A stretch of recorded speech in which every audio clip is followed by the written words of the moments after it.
Hello, dear colleagues. I'm glad to welcome you in the Ministry of Foreign Affairs at the next briefing on the relevant issues of the foreign policy.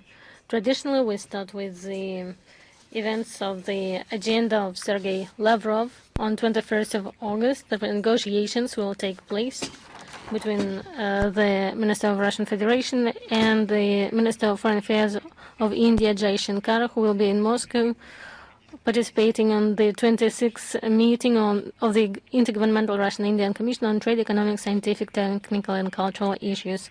They will talk about the relevant issues of the foreign policy and the important issues of cooperation in the international formats. From the public events, international events of the minister, that's it. If there are any changes on the agenda, we'll inform you additionally. Ukrainian crisis. Russian-American summit in Alaska approaches. The Kiev regime is intensifying its terrorist activities against our region. So the past week, 12 to 13 August, our fighters destroyed 46 drones, 15 in Bryansk, 11 in Volgograd region, and in the territory of Rostov, Belgorod, and Krasnodar region, and the territory of the Republic of Crimea. Last week, drones injured 122 people. 22 people died. 105 were injured, including 6 minors. Let us share some facts regarding the crimes committed by the Ukrainian armed forces. Belgorod region. 6 August, coinciding with the day of the liberation of Belgorod from Nazi invaders and the anniversary of the invasion by Ukrainians of Kursk region, the hero of the Soviet Union, Ivan Nikolaevich Kozhedub, in the village of Urazovo, was attacked. The monument was attacked on the same day. A drone strike by the Ukrainian armed forces on 2 civilian vehicles on regional roads injured 5 civilians. Additionally, in the village of Oktyabrsk, a 17-year-old boy and the 3 girls, aged 15, 16, and 17, were injured. A man was injured in a local village in Golovkino region. 15-year-old boy was injured. On 19 August, a drone killed a person riding a bike. On August 9, in Bacheva region, a woman died by a drone. Her parents were injured. In Baitsur region, a couple was killed by a drone attack. They were in a car. 2 people were injured. In Tsirkovne region, a drone attacked a truck. A driver was injured. Novaya Tavalzhanka region, a woman was injured. A man was injured. He was in a car. In Belgorod region, 6 civilians were injured. In total, in Belgorod region, more than 12,000 attacks were committed by Ukrainian forces, and from July, more than 2,500. In August alone, 8 civilians were killed in the Belgorod region, and over 30 were injured, including 5 children. Bryansk region. In the regions of Sluchovsk, Leshkovich, and Strativa, 4 civilians were injured. On August 8, 3 people in Shamovka were injured. Donetsk People's Republic, 9-11 August, Ukrainian armed forces attacked civilians, 5 people injured. In Gorlovka, a sanitary worker and a driver were injured. Over the past week, electronic warfare system in the Donetsk Republic thwarted 799 terrorist attacks. Over Donetsk and Makeivka, 441 drones were neutralized. Over Gorlovka, 355. You can see the scale. On August 9, as a result of an attack on residential houses in the village of Verkhnya Krinitsa, a civilian was killed. Krasnodar region, 9 of August, a woman was injured in the city of Slavyansk na Kubani due to debris from a downed Ukrainian drone. Kursk region, a drone strike on a civilian vehicle in the village of Semenovo injured a man on August 7, 2025. A tractor working on a field in the settlement of Selektion was blown up by ammunition, injuring the driver. On August 8, 2025, a 66-year-old woman was injured in shelling in the hamlet of Zviagin, and a man was injured in a drone attack on an agricultural enterprise in the settlement of Kuibyshev. Lugansk region 5/7, August 6 people were killed, another 6 people including 2 elders were injured. 11 August,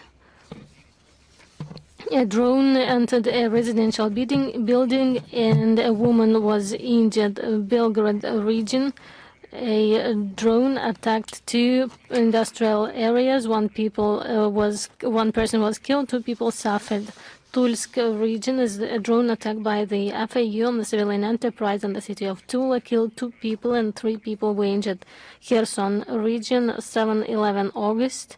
Shelling and drone attacks by the Ukrainian armed forces in the region injured 11 civilians. We would like to remind that the evidence of numerous bloody atrocities committed by the Ukrainian armed forces against civilians in the Kursk region and Donetsk People's Republic has been documented in a new book, War Crimes of the Kiev regime in the Kursk region and the Donetsk People's Republic.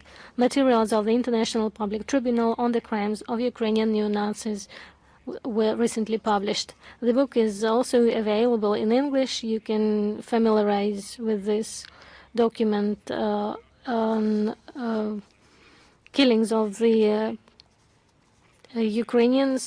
We heard from on the 5th of August at the meeting of the UN area formula. Those who saw it, those who survived the occupation, the people of Kursk region on August 5 at Russia's initiative, an informal meeting, people informed about a civilian who was killed. His legs were tied with a t-shirt and with his hands he tried to cover himself from the shelling. Unfortunately, this is only one of the multiple documented cases of cruel killings by the Ukrainian armed forces of the civilians at the place of their attack and presence. During the terrors of the Kiev regime, a lot of civil Ukrainians, according to a poll published on August 7 by the American Sociological Institute Gallup, they want to finish the armed conflict through negotiations. The 69% of respondents support this idea, 24 advocate for war until victory.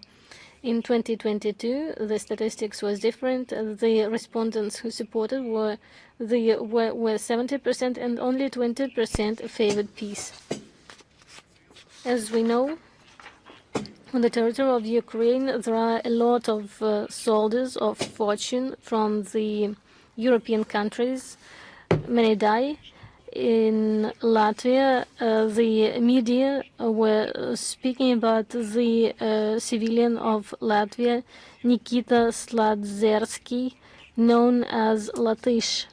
He fought on the side of the Ukrainian armed forces in Lugansk People's Republic. Notably, the Latvian pseudo-hero was honored with military honors, including an honor guard and a salute, which in this Baltic Republic are typically reserved for active or retired military personnel. To the Latvian audience, the deceased was portrayed as a volunteer who fought for 8 years and who gave his life for the freedom of Ukraine and Latvia. These honors can only indicate that this fighter was conducting terrorist attacks in Russia, not only under the commandment of Ukraine, but also Latvia, which confirms once again the involvement of the Riga officially in the conflict. It was a crime. And now we shift to punishments. Russian courts continue to issue sentences to Ukrainian neo-Nazis and foreign mercenaries for crimes committed in Kursk region. People captured Ukrainian forces militants received lengthy prison terms. Nikolai Plots, Ivan Pavlyuk, Nikolai Nivota, Alexander Klimenko, and Viktor Sokolovsky were each sentenced to 16 years, while Yaroslav Koval, Alexander Chumak, and Dmitry Misaiko received 15 years of imprisonment. To 20 Ukrainian citizen Leonid Khlushenko, who participated in 2022 as a member of the terrorist organization Azov in hostilities against the civilian population of the Donetsk People's Republic, and Russian military personnel was sentenced to 28 years in prisons. Russian citizens complicit in terrorist attacks carried out in 2023 in Belgorod, Bryansk, and Kaluga regions, orchestrated by Ukrainian special services, received sentences ranging from 16 to 20 years. Dmitry and Tatiana Turiev were sentenced to 20 and 16, respectively, while Maxim Kosachenko received 16 years. The Russian investigative committee has identified the Ukrainian commander responsible for attacks on civilians in the Belgorod region, Vitaly Nashubsky, which between February 17 and March 4, 2023, he issued illegal orders to carry out mortar attacks, demolitions of residential buildings, civilian infrastructure, and vehicles in the Shebekhinsky district of the Belgorod region, resulting in injuries to civilians and the destruction of social facilities. Measures are being taken to establish the whereabouts of Vitaly Nashubsky and his accomplices. At this background, режима делает ряд противоречивых заявлений. Особенно это заметно на фоне предпринимаемых Россией и США усилий по мирному урегулированию украинского кризиса. Зеленский вновь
Facebook page for the provision of Ukraine's law on the ratification of the European Charter for a regional or minority language to be brought in line with an alleged updated translation of the Charter, in which the Russian language is supposedly excluded from the list of protected languages. This is nothing short of linguistic fascism. The true aspirations of Zelensky are evident in his comments following a meeting with the head of the Security Service of Ukraine, Vasily Maluk, on August 6. In his Telegram channel, he praised the special service for its results on destroying Russian air defense systems, which he claimed enables the Ukrainian armed forces to carry out long-range strikes on targets of the Russian military machines and military economy. He also stated that he approved certain operations. It is clear that this refers to attempts to organize new acts of sabotage and terrorism, including with the use of Western weapons. This confirms that the Kiev regime, as it never contemplated peace, continues to do so now. It views any negotiations as a means to prolong hostilities and maintain power.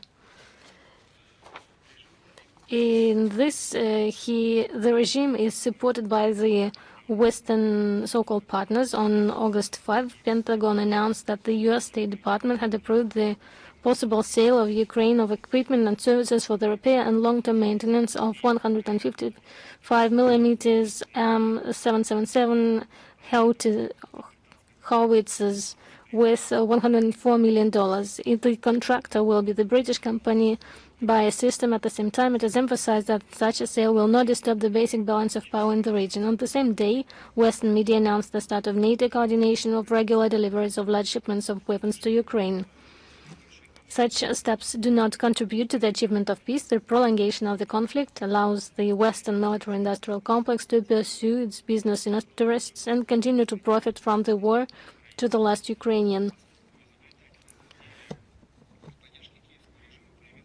Swedish Prime Minister Ulf Kristersson showed particular ingenuity in supporting the Kiev regime. On the eve of the Pride Parade in Stockholm on August 2, he received representatives of Ukrainian sexual minorities, including veterans of the armed forces of Ukraine. He sweetened his praise for the fight against Russia with the condition that Ukraine's accession to the EU would only be supported if the rights of all minorities, including the LGBT community, are fully guaranteed. It is clear that the head of the Swedish cabinet is not interested in the situation of the Russian-speaking population of Ukraine, which the Kiev regime is depriving of their rights to their language, culture, and religion.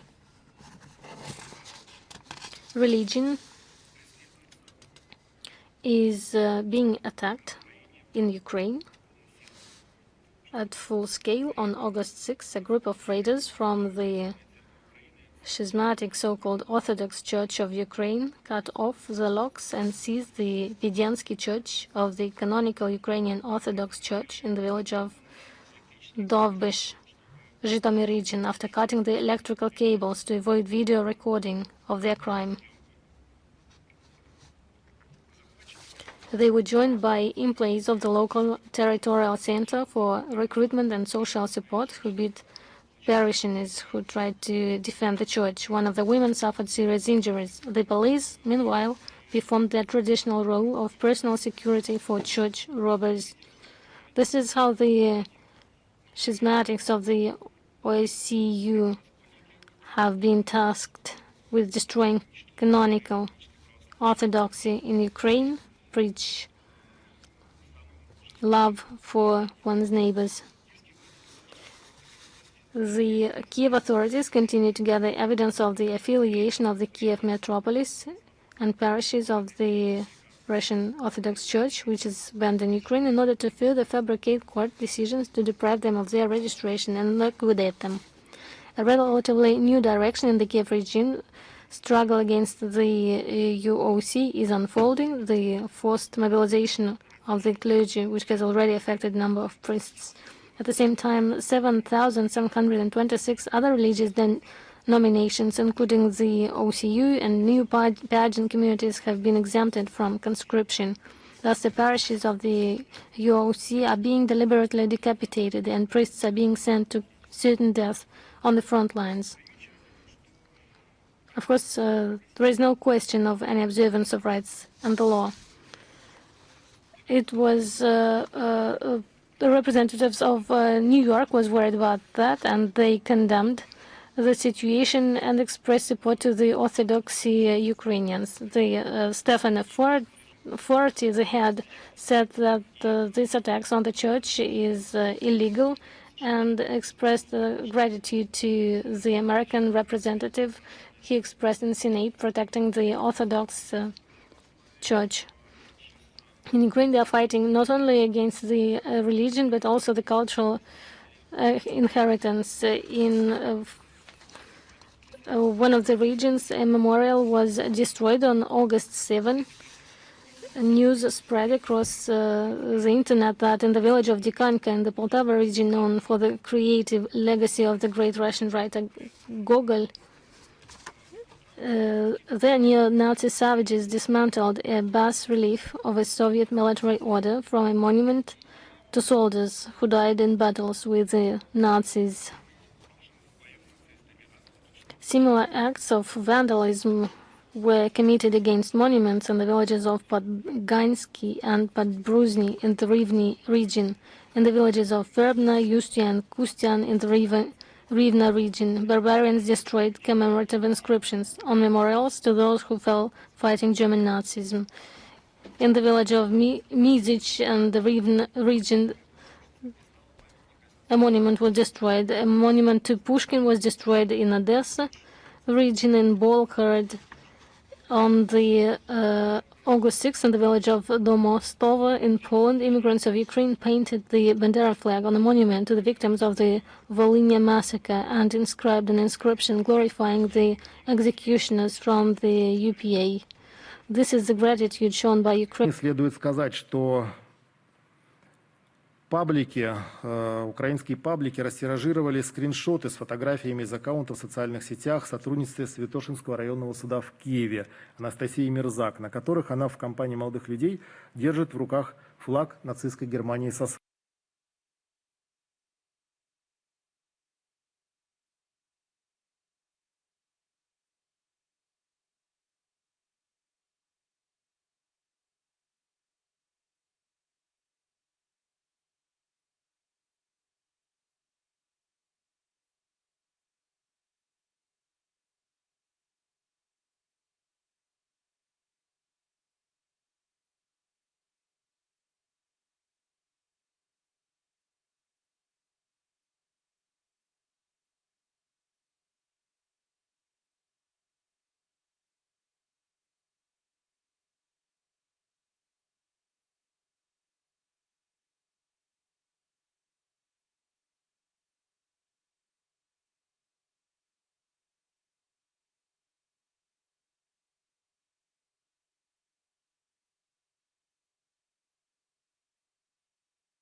In order to counter the spread of crime in the ICT sphere, Russia is aiming for close law enforcement cooperation with all states.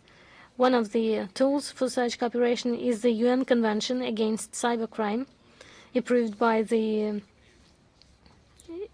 in December 2024 by the UN General Assembly.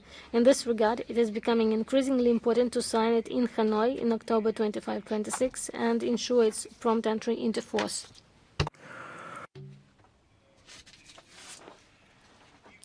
We move on to other international news.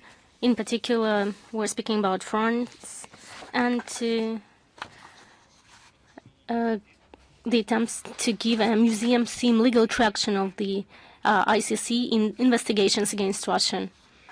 The French NGO for Ukraine for Their Freedom and others decided to focus on the theft of material heritage in Ukraine and has appealed to the International Criminal Court to initiate a new investigation against Russia. And thus, we have to point out the following aspects. First, Russia's official stance on the discredited pseudo-justice institution is well known. It is obvious that the organizer is Manuel Daoud, who is seeking a high-profile political reputation for himself. No consequences for our country will follow from his submission to the ICC. This information is already available in the news that sacred sites are being looted. Kiev, Pechersklavra, for example. The religious holy relics are being plundered and then transferred to museums in Italy, France, Germany, and Vatican. The inventory of church property has already been conducted. Financial resources have been allocated for transporting the items to Europe, and vehicles. Metropolitan Onufriy, the head of the Ukrainian Orthodox Church, has been informed that icons, relics, and church utensils will be temporarily relocated until the situation returns to normal. Against the backdrop of the crimes of Zelensky aimed at eliminating canonical orthodoxy, this action stands out, starkly reminiscent of the actions of Nazi occupiers who looted Soviet Ukraine in 1941-43. Third, Europe continues to actively assist Ukraine in plundering the cultural heritage. The Crimean collection removed in 2014 from the Central Museum of Tavrida and the historical cultural museum reserves has not been returned to its rightful owners, international recognized scientific and cultural institutions of Crimea, instead of the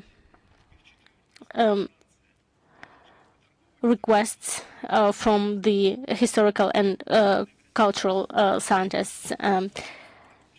Fourth, in November 2024, the academic world was shocked by a scandalous case involving a document from the era of Peter II, stolen and illegally exported from Russia, which was sold at the French auction house Agut.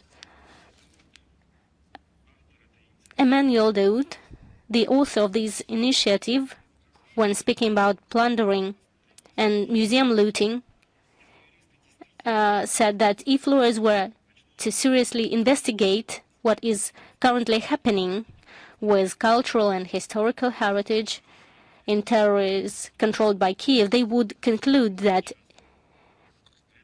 now, at the moment, at least a dozen international conventions are being violated. Ukraine's richest heritage is being plundered. If we speak about the memorial sites and places of remembrance of the Soviet time, разрушаются, уничтожаются вопреки всем взятым на себя Киевом обязательствам.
in the Republic of a fictitious Russian threat that no one believes in, and are systematically destroying the remnants of democracy in the country. Such policies lead to further polarization of society and undermine internal political stability.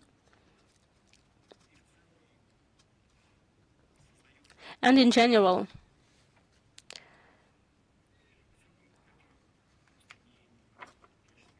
this situation is very strange.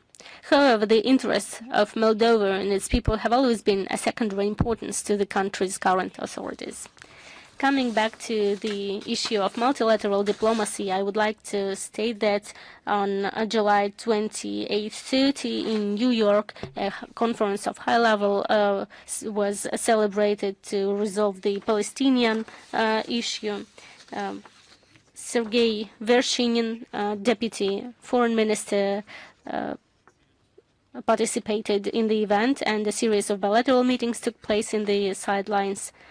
Russia's detailed assessment and principled approaches to the developments in the Palestinian-Israeli conflict, as well as to the settlement process as a whole, were outlined in a speech. And on the website of our ministry, the links will be later given. Considering the tensions and continued bloodshed in the occupied Palestinian territory, particularly in the Gaza Strip, discussions on this issue will continue, including during the upcoming high-level week of the 80th session of the UN General Assembly in September of this year in New York. Now we move on to the legal issues. On July 29, the International Residual Mechanism for Criminal Tribunals, represented by Graciela Susana Gatti Santana, issued a decision denying a request for the early or temporary release of Ratko Mladic on humanitarian grounds. The text is unavailable, and the President is vested with the authority to grant earlier release in exceptional humanitarian cases. Yet Graciela Gatti Santana adopted a hypocritical anti-Serb stance, stating that there were no grounds for either temporary or early release for Ratko Mladic. She claimed that his health condition is lamentable, but that he does not suffer from any acute terminal illness that would justify granting the request. Serbian doctors who examined the general this year concluded that his health is not lamentable, it's critical. And with an expected lifespan of mere months, so we can only speak about palliative care and planning for the end of life. Ratko Mladic is being held under grave conditions and is deprived of the ability to communicate in Serbian language. In the details of what is happening with the general in the prison hospital spoke Vasily Nebenzia during UN Security Council meeting on June 11, discussing the mechanisms report. Against this backdrop, in late May 2025, prison hospital staff exploiting Mladic's developing dementia convinced him to refuse resuscitation measures in the event of a life-threatening condition. We have repeatedly highlighted the unacceptable behavior of the international mechanism for criminal tribunal staff toward a gravely ill individual, as well as the mechanism's failure to adhere to the minimum UN standards and rules for the treatment of prisoners, amounting to cruel treatment. It is noteworthy that the president of the mechanism on July 29 stands in stark contrast to the suspension of proceedings against Felicien Kabuga, Rwandan accused of participating in financing the genocide of the Tutsi in Rwanda due to his dementia and Alzheimer's disease. This reveals a clear bias by the RMCT not only toward Ratko Mladic but also toward other Serbs. Their rights are similarly being grossly violated. Radovan Karadzic, the first president Народным трибуналом по бывшей Югославии, отбывает пожизненное заключение в тюрьме в Югославии. Сейчас ему уже 80 лет. в его отношении применяется психологическое и физическое давление. Он не получает специального питания, а на фоне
нацисты не имеют срока давности. Have no statute of limitations. Numerous pieces of evidence documenting the mass murders of civilians, torture, slave labor, and other manifestations of Nazi ideology dispel any doubts that the events of that time should be regarded as genocide. Unfortunately, not everyone has learned the lessons of history. The Brown Plague is raising its head again, and we can just see the situation in neighboring Ukraine. Countering the falsification of the outcomes of World War II and the spread of hateful ideology remains one of the key priorities of Russian diplomacy. Every year, our country submits a draft resolution to the UN General Assembly on combating the glorification of Nazism, despite shameful attempts by Western countries, including former members of the Axis, to block this Russian initiative. We consistently achieved the adoption of the resolution and maintained the support of the global majority. The way the modern West treats the memory of Nuremberg is utterly contemptible. The pitiful attempts by certain states to create a so-called special tribunal for the crime of aggression against Ukraine, supposedly modeled on Nuremberg, are doomed to failure. Such pseudo-legal constructs have nothing in common with either international law or the true legacy of the Nuremberg Tribunal. The same can be said of the so-called International Criminal Court. The noble aspiration of states to establish a permanent body for international criminal justice has been shattered by the unsightly reality in which this pseudo-court has become merely another corrupt, politically biased tool used to target states that are undesirable to the West. Another historical point: on 14 August 1925, 100 years ago, a treaty, Svalbard Treaty, was signed in Paris.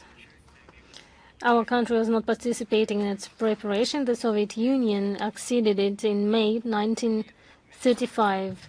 This document remains a key multilateral agreement regulating the diverse activities of representatives of its member states on Svalbard and in the adjacent maritime areas. The provisions of the document of the 1920, which establish a unique regime and global practice capable of ensuring the development and peaceful use of the archipelago vast territory, have not lost their relevance. It is fundamentally important that the contracting parties agreed to transfer sovereignty over Svalbard to Norway under specific conditions enshrined in the 1920 treaty.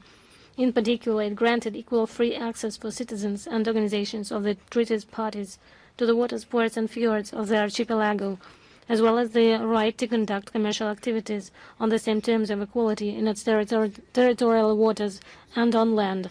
We note the growing efforts by the Norwegian authorities to strengthen their sovereignty over the archipelago in violation of the 1920 treaty, to the detriment of our interests and the imposition of increasingly restrictive measures on Russia's economic and scientific activities on Svalbard. So, for instance, the discriminatory anti-Russian sanctions regime has been extended to Svalbard. This hinders the full realization of the rights and opportunities granted to Russian citizens and organizations by the treaty for access and operations in its territory. The constant tightening of Norway's environmental legislation is fundamentally incompatible with the goals of the developing and utilizing Svalbard. Under the pretext of the environmental protection, restrictions are imposed on freedom of movement and types of activities in certain areas of the archipelago, and a permit-based system for scientific work has been introduced. We have repeatedly drawn attention to the fact that, in violation of the principles and spirit of the 1920 treaty, Oslo is taking steps to increase its military presence on the archipelago and involve it in NATO's military political planning. Visits by Norwegian military aircraft using a Longyear airport, including Poseidon reconnaissance planes and Hercules military transport aircraft, are being used. Recently, another visit to Svalbard by the Norwegian Navy frigate Thor Heyerdahl was announced. In essence, the permanent military presence is presented as consistent with a long-standing practice and not violating the provisions of the 1920 treaty. We also have numerous concerns regarding dual-use facilities on the archipelago, such as the Svalsat satellite station, which is used by Norway's satellite allies, including for military purposes. We consider the course chosen by the Norwegian authorities to militarize Svalbard, demonstrating gross disregard for the 1920 treaty, to be categorically unacceptable.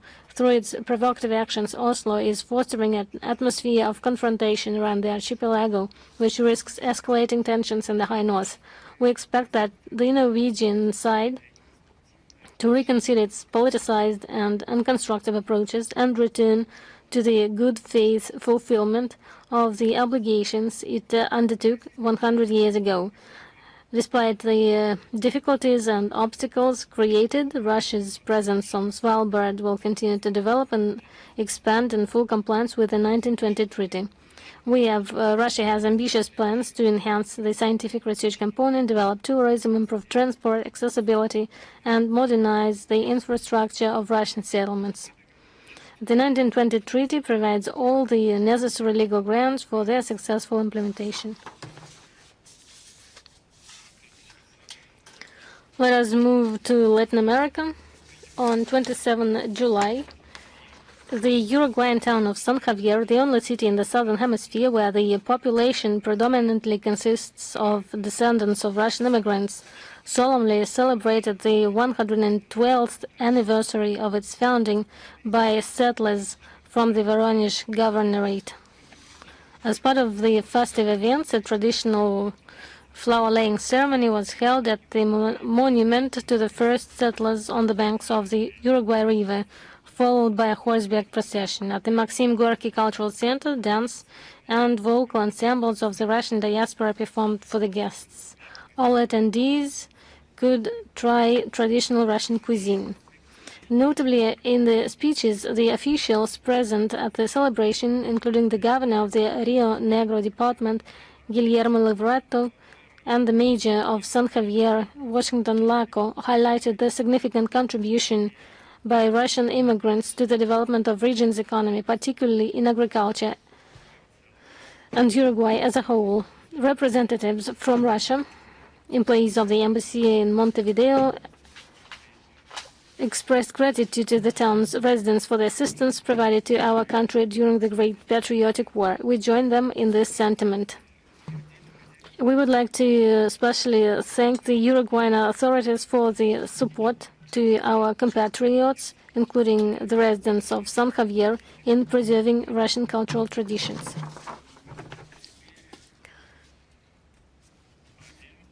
Now let's turn to Asia. Last week, 8th of August, Day of ASEAN was celebrated. It's an important date for Russia as a member, and it's a day that on which we would like to congratulate our friends. ASEAN has become an authoritative platform in the last year and is one of the centers of the emerging multipolar world, driving force behind the integration process in the Asia-Pacific region. Even in the current conditions of geopolitical turbulence, ASEAN continues to operate effectively based on the principles of equality, inclusivity, and consensus. Soon its members will expand with the addition of Timor-Leste. The priority now is to maintain ASEAN's central role in the Asia-Pacific region, its unity and strategic autonomy. In this context, the efforts of the current Malaysian chairmanship of ASEAN deserve positive recognition. A month ago, Sergei Lavrov, Minister of Foreign Affairs, participated in the traditional ASEAN foreign ministers' meetings in Kuala Lumpur. The discussions held there confirmed that Russia and the ASEAN 10 share a common philosophy of harmonious coexistence among all members of the regional community, and the strategic partnership between Russia and ASEAN remains a key factor in ensuring stability and security in the Asia-Pacific region. Today, our common task is not only to maintain the existing momentum of relations, but also to seek new points of convergence and unlock additional opportunities to implement the potential of Russia-ASEAN cooperation. We are confident that the association will always remain our like-minded and reliable partner. On August 15, we are celebrating 80 years of liberation of Korea from Japan. This holiday is connected with our country. On this day, we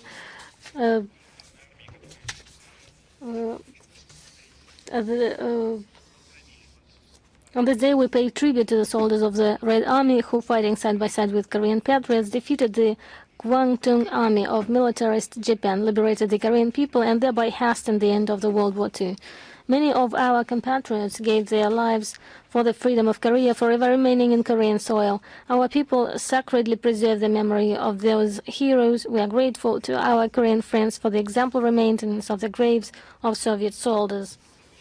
The traditions of military brotherhood forged in those harsh times have become a reliable foundation for the development of friendly neighborly relations between the Russian Federation and the Democratic People's Republic of Korea in a new historical era. Today, following the legacy of our ancestors, our countries continue to make active efforts to develop and strengthen bilateral cooperation. In this sense, the historic Pyongyang summit on June 19, 2024, plays an important role, during which Russian President Vladimir Putin and DPRK chairman Kim Jong-un signed a comprehensive. Союзнический характер двусторонних отношений, скрепленных узами боевого братства, в полной мере нашел свое отражение в проявленной КНДР твердой поддержке российской специальной военной операции на Украине. Искренне признаю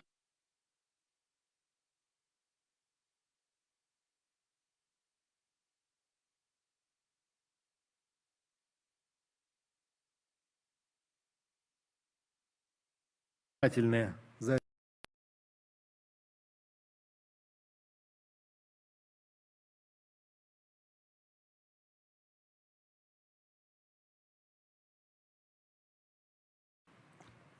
Что касается политических двусторонних контактов, то 12 августа, буквально вчера, состоялся телефонный разговор президента Российской Федерации Владимира Владимировича Путина и председателя государства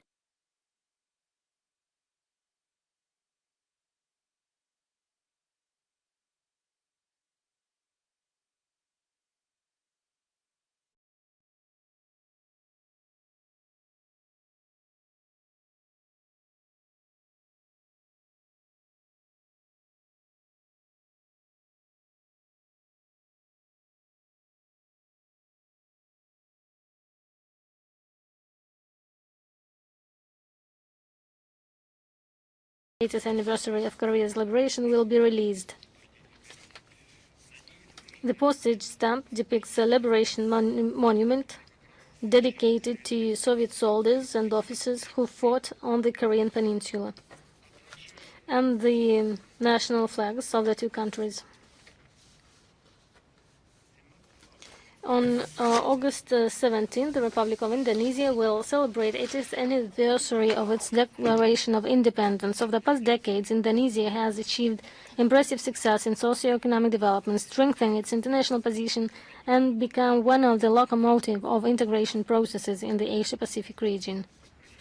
Russia-Indonesian cooperation has also stood the test of time. In February this year, we celebrated the 75th anniversary of the establishment of diplomatic relations. We had a series of celebrations devoted to this celebration. In June this year, following talks between Russian President Vladimir Putin and Indonesian President Prabowo Subianto in St. Petersburg, it was announced that bilateral relations had been elevated to the level of a strategic partnership. Our dialogue has been developing through the foreign ministries. The heads of the foreign ministries regularly hold meetings to discuss current issues on the bilateral, regional, and global agenda. Trade, economic, scientific, technical, and humanitarian ties are developing dynamically. The main coordinating role in this area is played by the Russian-Indonesian Joint Commission on Trade, Economic, and Technical Cooperation, whose 13th meeting was held in April this year in Jakarta. We aim to further promote Russian-Indonesian cooperation to improve the effectiveness of our coordination in multilateral forums, including BRICS, as well as within the framework of the system of intergovernmental relations in the Asia-Pacific region formed around the ASEAN. In the end, I would like to congratulate all our Indonesian friends on their national holiday and wish them well-being and prosperity. With this, I would like to thank you for your attention, and we can now shift to questions and answers session. Известия РИА Новости. Here we have one question regarding the topic of the forthcoming summit, Russia-US. Will the Minister of Foreign Affairs of Russia, Sergei Lavrov, participate in this summit? And if it is agreed, if there is an agenda agreed for this day? Thank you. This is a relevant question. I can confirm the participation of Sergei Lavrov in this event, which is planned in Alaska on Friday. As for the agenda, I would like to suggest you ask the press service of the president, because the agenda of the president and his meetings can be only commented by the российско-американских отношениях в последние годы, как известно, особенно в период работы предыдущей администрации, они существенно просели. И поэтому данная встреча, полагаем, должна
И также Мерц организует саммит по Украине в преддверии встречи Владимира Путина и Дональда Трампа. Что означают такие внеплановые встречи по украинскому вопросу до саммита Российской Федерации и США? И почему именно Германия инициировала этот разговор? В данном случае мы рассматриваем выпрашиваемые европейцами консультации как политически и практически ничтожное действие. Европейцы на словах поддерживают дипломатические усилия Вашингтона и Москвы по регулированию кризиса вокруг Украины. Фактически же Евросоюз их саботирует. Есовская риторика о мнимой поддержке поиска путей мирного урегулирования – это лишь попытка в очередной раз замотать процесс урегулирования. В Брюсселе особо этого и не скрывают, подчеркивая, что вне зависимости от результатов российско-американской встречи на высшем уровне Евросоюз продолжит накачку киевского режима оружием и финансами, равно как и попытки наращивания санкционного давления на нашу страну. Полагаем, что эскалация украинского конфликта для ряда европейских правительств и брюссельской бюрократии, единственная возможность оправдать перед своей общественностью беспрецедентные политические и финансовые инвестиции в форсированную милитаризацию Европы, а также оправдать стагнацию европейской экономики, к которой пришел Евросоюз в результате санкционной спирали и провальной социально-экономической политики нынешнего ЕСовского руководства. Еще, вы знаете, мы, конечно же, в любом случае, как бы это ни было, мы в любом случае будем следить за действиями европейских стран в связи с предстоящим саммитом и рассчитываем на то, что не будет предприниматься никаких шагов, которые бы препятствовали его проведению и достижению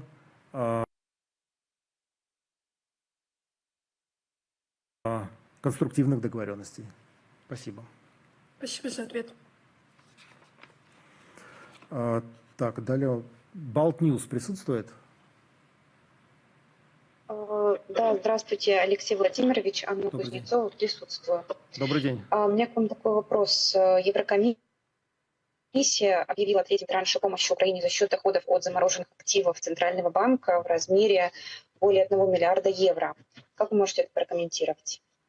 Да, мы обратили внимание на, собственно, очередные новости из Брюсселя о перечислении Еврокомиссии нового транша финансовой помощи киевскому режиму из так называемых доходов, полученных от замороженных активов Банка России.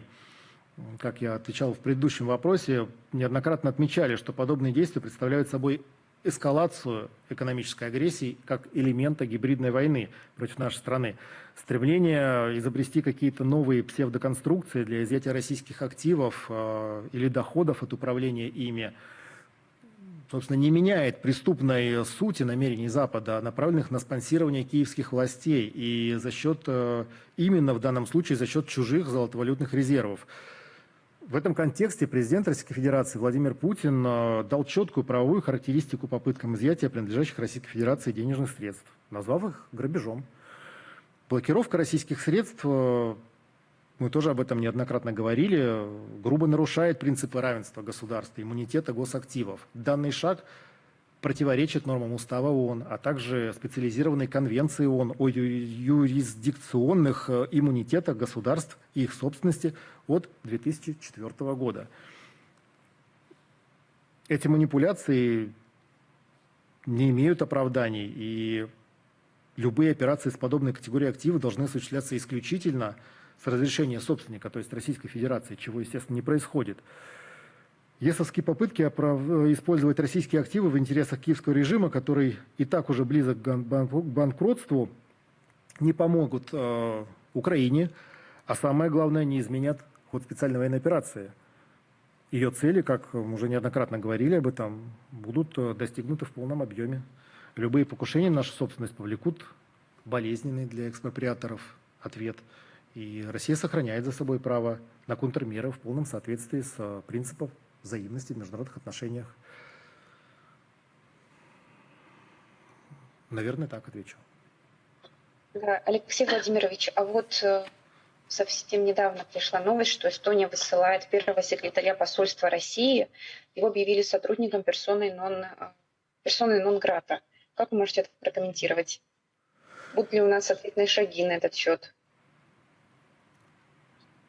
Ну, вы знаете, это уже не первое такое враждебное действие со стороны Эстонии. Надо сказать, что мы уже даже к этому привыкли. Вот, слава богу, что возвращающиеся дипломаты находят себе более полезное применение в стенах министерства. Вот. А что касается ответных шагов, то обычно они прорабатываются некоторое время и потом обнародуются. Поэтому мы своевременно предоставим комментарий относительно того, какие меры примем в отношении эстонских дипломатов. Хорошо, спасибо большое, Алексей Владимирович. Спасибо вам. Так, далее.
Russian ideas to create an open integration contour on the Eurasian continent and to ensure trade, investments, and employment, and this will help to strengthen this task and to solidify the interrelations in the region. This also is helping to create the atmosphere of equal dialogue, to consolidate the potential of the states and regional organizations based on the EAU, Shanghai Cooperation Organization, and ASEAN, and to synchronize the national programs of development, including One Belt, One Road initiative. Thank you. More questions? Media Corporation of China. Good afternoon. We have two questions. You gave a partial response to one of them, but nevertheless, less than 2 weeks were required to prepare the meeting between Russian and U.S. presidents. What are the factors that are key factors to organize the negotiations, and what are the expectations? You already mentioned the expectations. As for the factors for the preparation, on numerous occasions, administration of the Russian president already commented on this, and the telephone conversations between the presidents are important in this case. And in this particular case, we believe that the key factor is the will of the leaders of the President of Russia and Donald Trump, President of the United States of America, and thanks to this impulse, the meeting is underway. Thank you. Second question. According to the investigations by Goldman Sachs, June 2025, the consumers of the U.S. already covered 22% of tariff costs, and this index can increase to 67 if new tariffs are introduced. How to guarantee the dynamics of achievement of this goal by the United States, and what are the long-term risks can be faced because of this unilateral policy of the United States? This is a very specialized question. I would like to consult the information that have been prepared. The policy of Donald Trump creates protectionism and provokes the contradiction between the participants of the global trade system. The international organizations state the confusion and the decrease of the growth rates of Последствий американской тарифной политики для многосторонней торговой системы во многом будут зависеть и от характера, и от объема этих мер, принимаемых торговыми партнерами США, в том числе в рамках двусторонних сделок с Вашингтоном. Серьезные риски возникают в связи с возможными решениями государств по предоставлению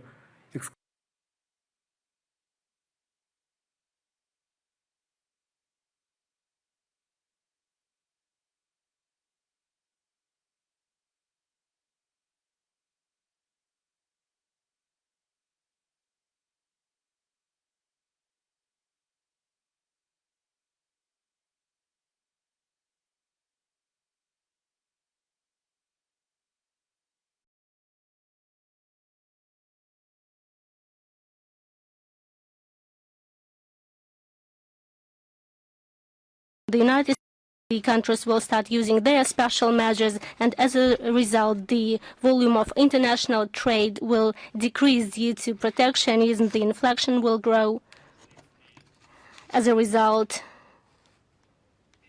of reorientation of logistic chains and geography of goods. And the volatility will increase most probably, and in the end, this will lead to global recession. Thank you. Thank you. Al Jazeera. I'm Javed from Al Jazeera. I'd like to ask you firstly about the recent murder of more Al Jazeera journalists in Gaza by Israel. Can you tell us the reaction of the Russian Ministry of Foreign Affairs to this ongoing deliberate targeting of journalists? And also a follow-up question on this recent conversation that was held by Mr. Lavrov and Mr. Rubio. I know that you've referred to the presidency for the agenda of the meeting, but what has been discussed in particularly about what is going to be the top lines that these two leaders will discuss? Obviously, Ukraine being the top idea, but again, is there Arctic energy contracts? Is there lifting of sanctions? You've heard from the Deputy Foreign Minister about even lifting of sanctions in a way where there could be direct flights. So could you elaborate more on that? What do we expect from the meeting in Alaska? Thank you. Спасибо за вопрос. Я, наверное, начну действительно с... Thank you very much. I would like to start with the second half of your question about the expectations from the Alaska meeting have already been mentioned, and we also answered some other questions.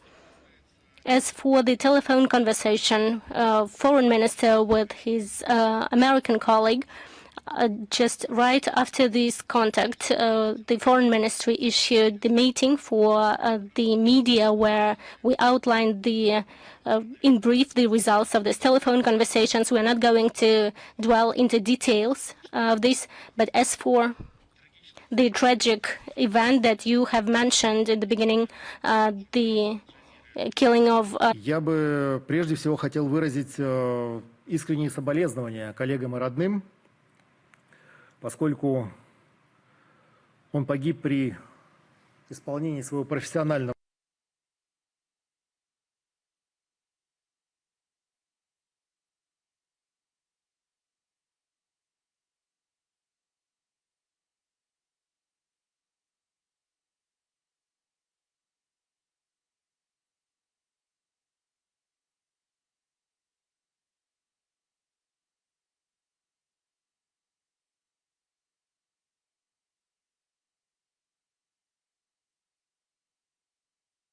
долга и подвергся целенаправленному удару израильской авиации. С прискорбием отмечаем, что гибель представителей средств массовой информации стала сегодня трагической реальностью. Это продолжается уже почти 2 года, время войны в Газе. И по оценкам ООН с октября 2023 года в анклаве были убиты более 240 журналистов. Это, конечно, очень трагический и тревожный сигнал. И мы рассматриваем случившееся как очередное проявление нарушений международного права, систематически совершаемых на оккупированной палестинской территории, как неприкрытые покушения на свободу прессы. Подобные методы борьбы с теми, кого в Израиле считают своими врагами или даже просто оппонентами, заслуживают самого решительного осуждения. В связи с этим мы хотели бы подтвердить неизменную позицию России о необходимости скорейшего прекращения военных действий в секторе Газа, жертвами которых стали уже больше 60 тысяч мирных граждан, а также подчеркнуть безальтернативность решения палестинской проблемы в целом на известной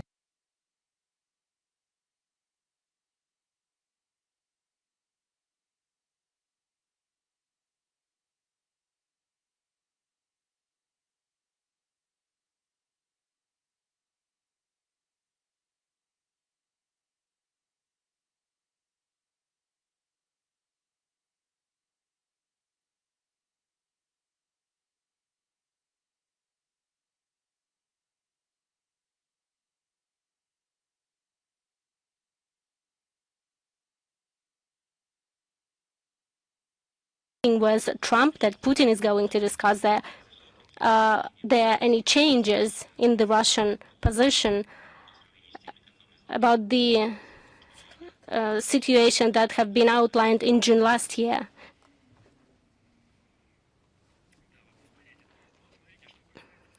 At the Collegium of Ministry of Foreign Affairs. Well, we understand that I can add nothing to trilateral talks apart from what have been said by the administration of the President of Russia. As for the principled position on the settlement of the crisis, you're absolutely right. The position of the Russian Federation is still the same. There were no changes, and it is the same as it was announced last year in this very room in June 2024. And second question, with your permission, the permanent representative of the United States said that the issue of Ukrainian participation in NATO will be decided by the European countries, not by Russia, by NATO alliance countries. And will this issue be an obstacle for any peaceful agreement between Russia and Ukraine? And does Russia consider acceptable the discussion of this issue of Ukrainian membership in NATO? We noted this statement at the interview with Tucker, but we would like to repeat that the violation of the West by the obligation of non-expansion of NATO, not moving the infrastructure of NATO towards our borders, the intentions of using the territory of other states have become the one of the... И я также должен напомнить вам о том, что положение о нейтральном неблоковом безъядерном статусе зафиксировано в Декларации о государственном суверенитете Украины 1990 года. А в 1991 году Верховная Рада приняла акт провозглашения независимости Украины, в котором подтверждена неизъявляемость положения этой декларации. И ссылка на акт имеется в действующей конституции этой страны. Поэтому возврат Украины к истокам собственной государственности, включая нейтральный блоковый статус, это лучшая гарантия надежного и долгосрочного мира, а также объективная предпосылка для скорейшего достижения урегулирования. Спасибо. Спасибо. Есть ли News.ru на связи? Здравствуйте, Алексей Владимирович, новостной портал news.ru. Михаил Розен. У нас 3 вопроса. Один из них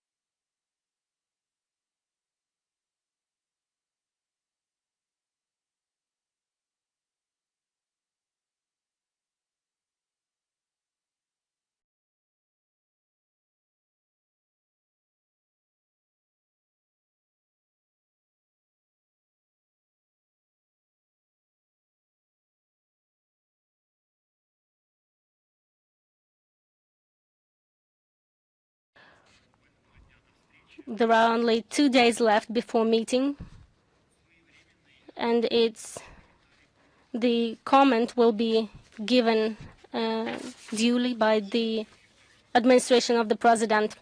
The second question, the Minister of Foreign Affairs of Japan. Страны СССР сделаны эти заявления были после того, как мир вспоминал 80-летие ядерной бомбардировки войсками США Хиросимы и Нагасаки. Почему Токио, на ваш взгляд, не предъявляет Вашингтону претензий на этот счет?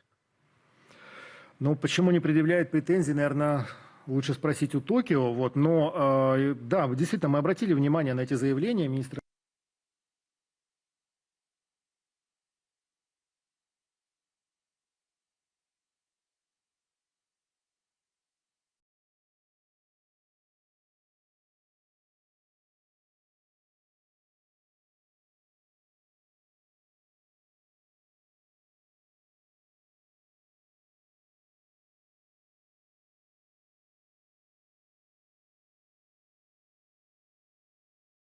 This rhetoric is unacceptable from the point of view of the Russian Federation for this level of authorities, such as Minister of Foreign Affairs of Japan.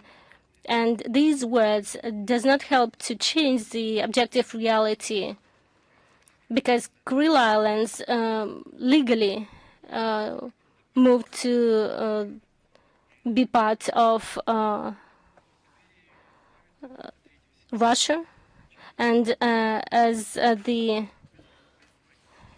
on this date, we would like only to call upon Japan to recognize its hostilities and its position during the World War II and to других азиатских стран. Если позволите завершающий вопрос, вице-президент Соединенных Штатов Джей Ди Венс заявил, что США за мир на Украине, но будут продолжать.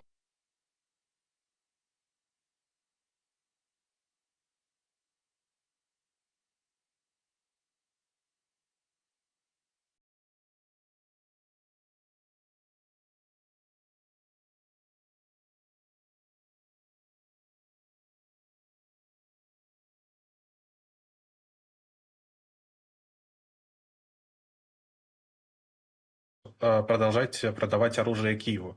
Платить за него нет, а продавать – да. Вот как вы оцениваете такую борьбу за мир? Ну, наверное, мы склонны видеть скорее позитивные сигналы. То есть если намечена встреча и переговоры состоятся, рассматриваем это как позитивный сигнал на поиск компромиссов и взаимоприемлемых развязок. А что касается деталей продажи вооружений и этого заявления, оно, безусловно, будет проанализировано МИДом России, и при необходимости мы выпустим отдельное сообщение по этому вопросу. Спасибо вам большое, Алексей Владимирович. Пожалуйста. Так, остается Лента.ру у нас. Лента.ру, да. Лента.ру на связи? Да, добрый день, Алексей Владимирович. У нас 2 вопроса к вам. Первый. По итогам последней встречи России и Украины в Стамбуле было предложено создать 3 рабочие онлайн-группы по политическим, гуманитарным и военным вопросам. Какова сейчас перспектива их создания, особенно на фоне будущей встречи Владимира Путина и Дональда Трампа? И представители России и Украины проводят какие-то контакты по этому вопросу в последнее время? Да, действительно.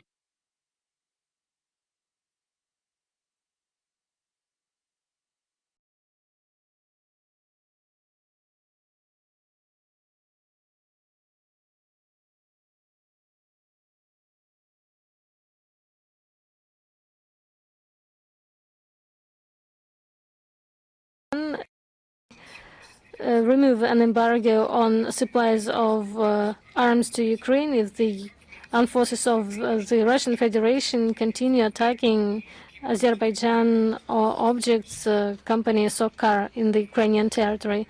What is the... Данные сообщения, и могу сказать, что азербайджанским партнерам хорошо известна наша позиция относительно поставок неонацистскому режиму в Киеве вооружений или гуманитарной помощи двойного назначения.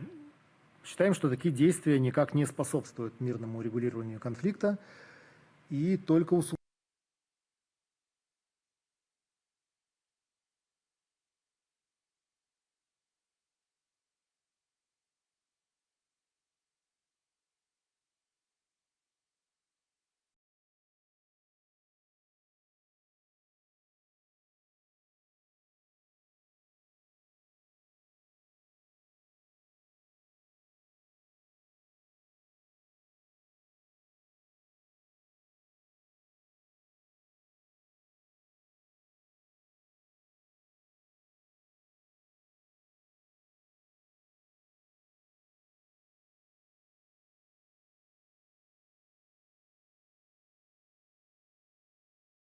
to occupy Gaza. Вы правы, МИД России действительно осудил эту акцию, эти намерения, и наши оценки приведены в соответствующем заявлении МИД от 9 августа 2025 года. Считаем, что идти на реализацию таких планов чрезвычайно рискованно, может привести к дальнейшей деградации ситуации на оккупированных территориях с самыми серьезными негативными последствиями как для безопасности самого государства Израиль, так и всего ближневосточного региона. Свою первоочередную задачу сейчас видим в том, чтобы не допустить полного уничтожения Газы, предотвратить рост жертв среди гражданского населения, соглашения о перемирии, на наш взгляд. К сожалению, несмотря на старания стран-посредников, непрямые контакты между Хамас и израильским руководством по-прежнему не дают осязаемых результатов. Считаем также со своей стороны необходимым призвать к скорейшему нахождению взаимоприемлемых развязок и выходу на устойчивый режим прекращения огня, что позволило бы перейти к практическим шагам по выработке долгосрочного решения палестинской проблемы, как я уже сегодня говорил, на известной двугосударственной международно-правовой основе. Спасибо. И второй вопрос. И второй вопрос. Появились сообщения в СМИ о том, что на встрече на Аляске планируется обсудить обмен территориями. Какова позиция России по возможному обмену территориями с Украиной? Здесь, наверное, не нужно даже изобретать чего-то. Территориальное устройство Российской Федерации закреплено в Конституции нашей страны. Этим все сказано. Поэтому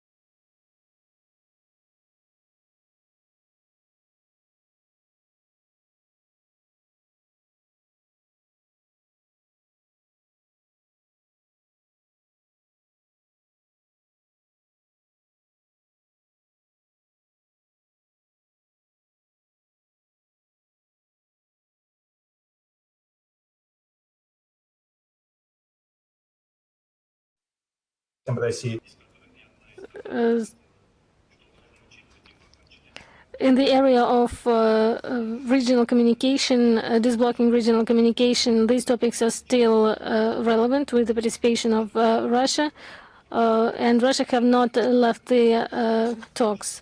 And it is very important to take into account the fact of membership of Armenia in one of the customs space, EAEU, in particular in respect of the organizing transshipments of cargo through the territory of the Republic. So we cannot ignore the fact that the border of Armenia and Iran is protected by the Russian servicemen and that are displaced there in accordance with the state document of 30 September 1992.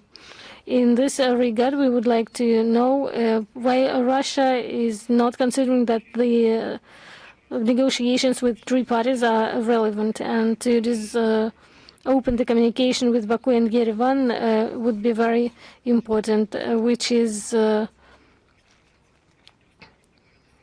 it demonstrates the participation of the United States. You were rightly to say that this comment that we gave a detailed comment about the Washington. As for the normalization of the situation in Azerbaijan and Armenia, it is very important for us and have been announced on multiple occasions by our country. As for the route of Trump, we have reserved our position. The Minister of Foreign Affairs will study the details that have not been announced. And as we noted, the connection of non-regional forces in the southern Caucasus should promote a peaceful agenda, not create new problems and new dividing lines. At the same time, we indicated that, in particular, it is important to take into account the factors such as the participation of Armenia in the UEA and the presence of Russian servicemen at the border, and a unique region that should be taken into account to disblockade the transport communication in the region. Second questions. The Counselor of the Supreme Leader of Iran on International Affairs, Ali Akbar Velatay, presented a sharp criticism of the agreements between Washington and what refers to the communication through SUNIC. He said that implementation of this plot would threat the security. В интересах региональной безопасности с Россией или без нее. Вот хочется понять подходы Москвы к словам Velatay.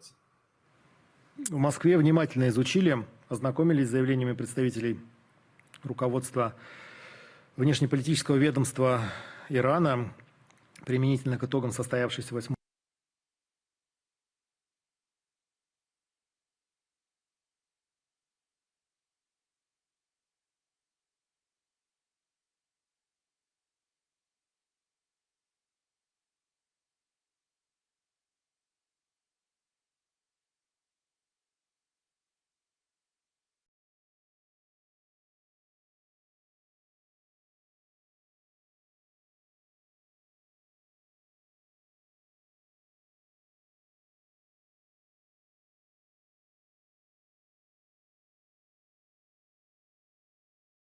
to find the resolutions provided by the countries of the region. Но не создавать дополнительных трудностей и разделительных линий. В принципе, об этом я говорил еще в предыдущем ответе. И последний, третий вопрос. На прошлой неделе состоялся телефонный разговор президента Азербайджана Ильхама Алиева и президента Украины Владимира Зеленского, в ходе которого два президента осудили, цитирую, целенаправленные авиаудары России по нефтебазе азербайджанской компании «Сукар», другим объектам Азербайджана на территории Украины, и там по газокомпрессорной станции. А после этого азербайджанские СМИ, близкие к администрации президента Азербайджана, написали, что если Россия продолжит наносить удары, они будут поставлять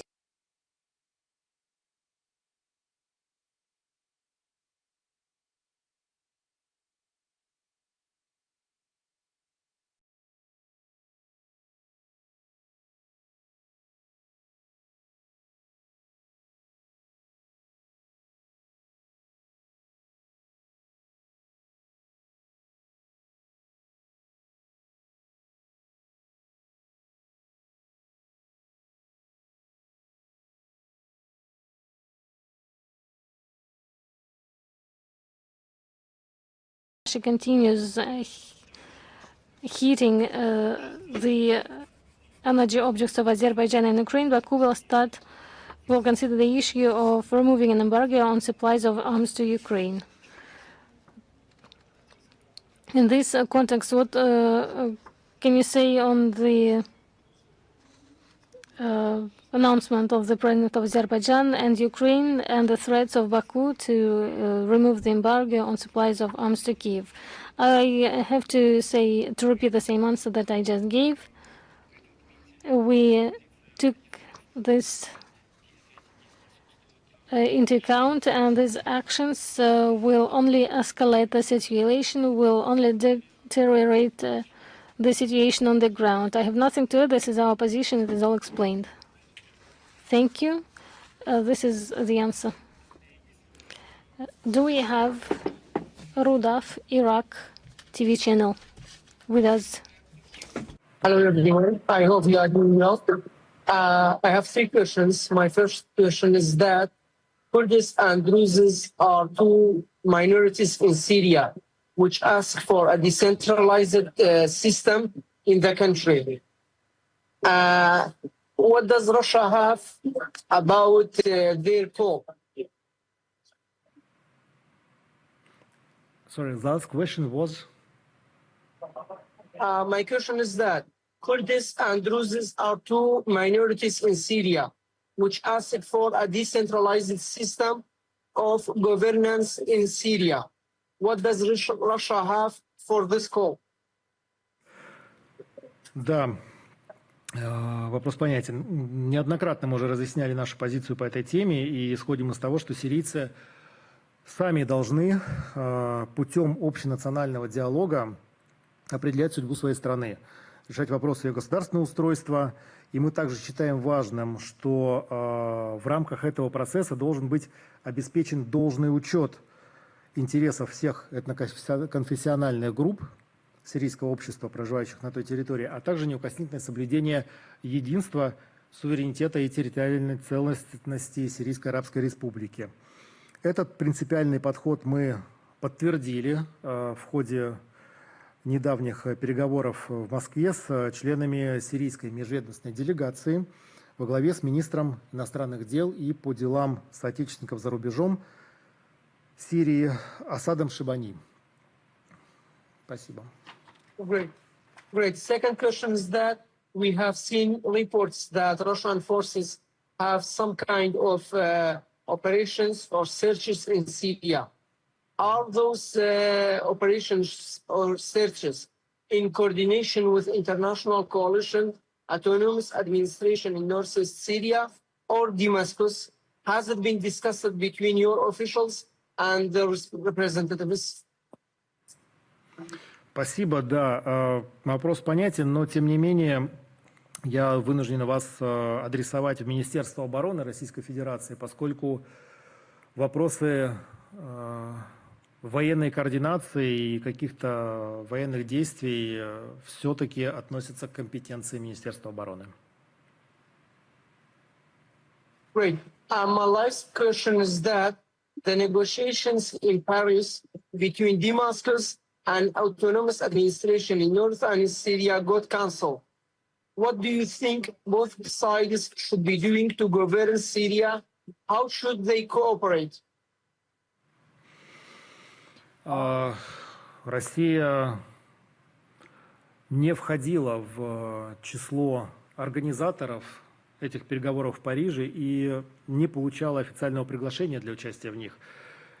В связи с этим, наверное, комментировать данную тематику с нашей стороны было бы не очень правильно и целесообразно.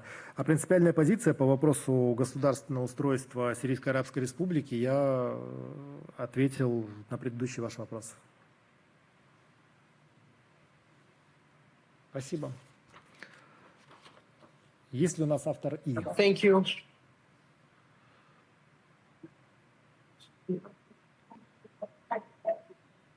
Здравствуйте. Добрый день. Автор И, Руслан Панкратов. Еще раз добрый день, Алексей Владимирович. У нас один вопрос сегодня к вам. Вот буквально накануне, 5 августа, в прошлый вторник, погибшего в Луганской Народной Республике гражданина Латвии Никиту Слядзевского, воевавшего на стороне ВСУ в ее составе, похоронили в Латвии с оказанием всех воинских почестей почетным караулом национальных вооруженных сил Латвии, ну, соответственно, со всеми регалиями и даже с военным салютом. Стоит ли, на ваш взгляд, расценивать данный факт участия на государственном уровне Латвии как прямое участие вооруженных сил Латвии в войне с Российской Федерацией? Да, спасибо за вопрос. Эту тему мы затрагивали, я говорил о ней в начале брифинга, и действительно стал известен тот факт, что этого наемника, латвийского гражданина, похоронили с воинскими почестями. Но надо сказать, что Латвия была одной из первых стран в Евросоюзе, которая разрешила своим гражданам участвовать в боевых действиях на Украине на стороне ВСУ в качестве добровольцев, так называемых.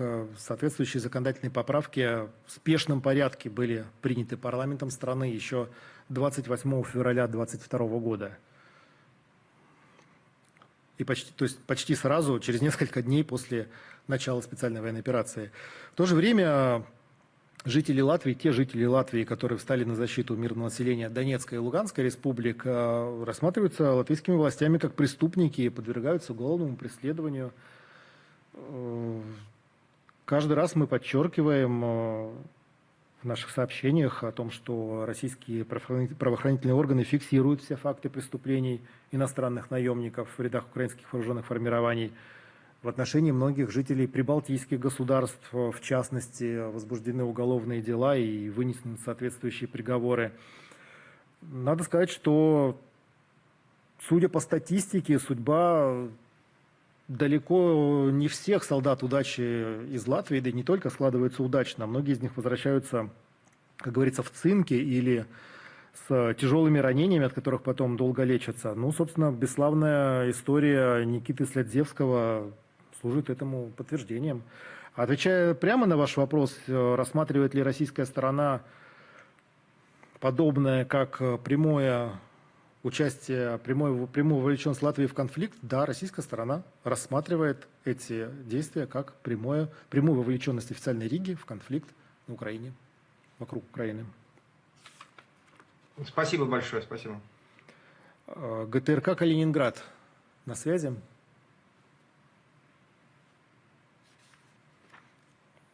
Здравствуйте, Алексей Владимирович.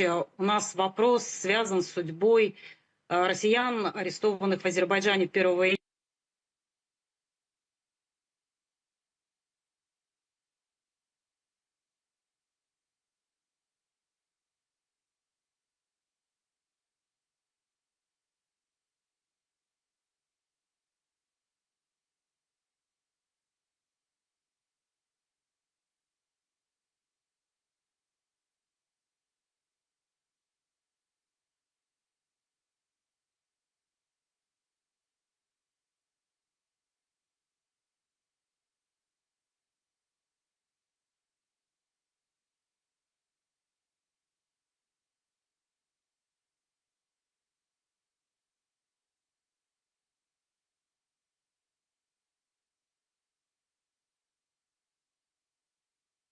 Среди них находится 26-летний калининградец. Его вот отец обратился к нам за помощью. И, пользуясь случаем, мы бы хотели узнать, как сегодня обстоит ситуация, есть ли какие-то подвижки в этом деле, и, возможно, приняты какие-то меры по возвращению россиян на родину.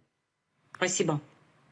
Да, мы слышали про эту историю, именно, в частности, жители Калининграда, но не только.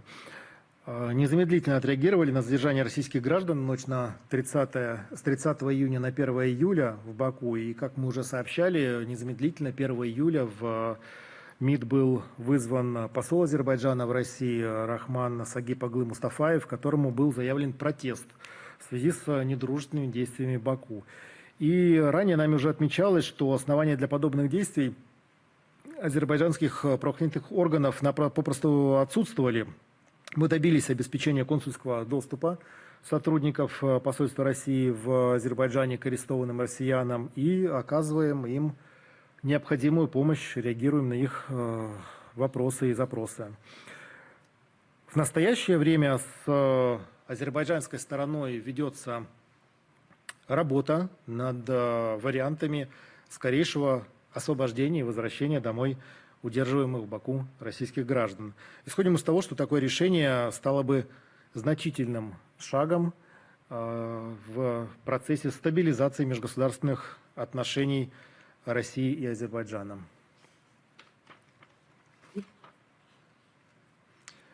Есть ли у нас телеканал Channel 9 Австралия?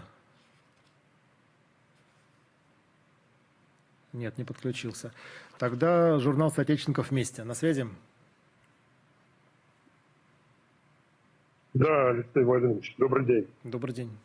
Вопрос такой. С одной стороны, мы видим в Москве, в России все больше иностранцев. С другой стороны, русофобия процветает. И вот в связи с утверждениями Запада об усиливающейся изоляции России, есть ли какая-либо статистика, которая бы опровергла утверждения Запада? Количество виз там и так далее. Вы знаете, мы неоднократно отвечали, в частности, и на ваш вопрос о том, что отменить Россию, отменить ее культуру, несмотря на все попытки Запада, не получилось. Да, статистика есть, визовая статистика свидетельствует о сохранении высокого интереса граждан зарубежных стран к посещению Российской Федерации. Количество выдаваемых виз иностранцам демонстрирует положительную динамику по сравнению с предыдущими периодами. Для наглядности я могу вам привести несколько примеров. Например, по имеющейся у нас информации, за первые 7 месяцев 2024 года граждан иностранных государств было, за исключением недружественных, было оформлено 615 тысяч российских виз. А в 2025 году за этот же период, то есть 7 месяцев с начала года, количество превысило уже 719 тысяч виз, и наблюдается тенденция к дальнейшему росту. Что касается недружественных стран, то введенные ими ограничения, как то, например, отсутствие прямого авиасообщения с нашей страной, возможности использования на территории нашей страны международных платежных карт, а также влияние антироссийской пропаганды в СМИ, все это способствовало сокращению в прошлом году числа граждан недружественных стран, желающих посетить нашу страну. Их выдано было всего 159 тысяч виз. В текущем году наметилась тенденция к росту. И вот за первые 7 месяцев статистика нам подсказывает, что было оформлено 176 тысяч виз. Что касается других аспектов взаимодействия, то торгово-экономическое сотрудничество с дружественными странами продолжает активно развиваться. Как вы знаете, успешно прошел Петербургский международный экономический форум, который посетило огромное количество делегаций. Через несколько недель состоится Восточный экономический форум. Поэтому, в принципе, здесь все стабильно и хорошо. Культурный обмен между Россией и зарубежными странами вообще отдельно можно о нем говорить.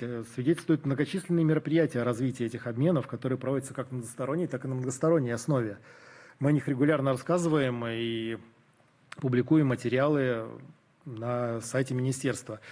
И также я хотел бы в заключении ответа на ваш вопрос напомнить слова президента России, что мы не собираемся изолироваться. Жестко изолировать в современном мире вообще невозможно никого. Такую огромную страну, как Россия, так точно невозможно. Поэтому мы будем работать с теми нашими партнерами, которые хотят взаимодействовать, сказал Владимир Путин. И мне кажется, это исчерпывающий ответ. Спасибо вам. Большое спасибо вам. Коллеги, есть ли еще вопросы? Если вопросов больше нет, я благодарю вас за внимание и предлагаю увидеться в следующий раз.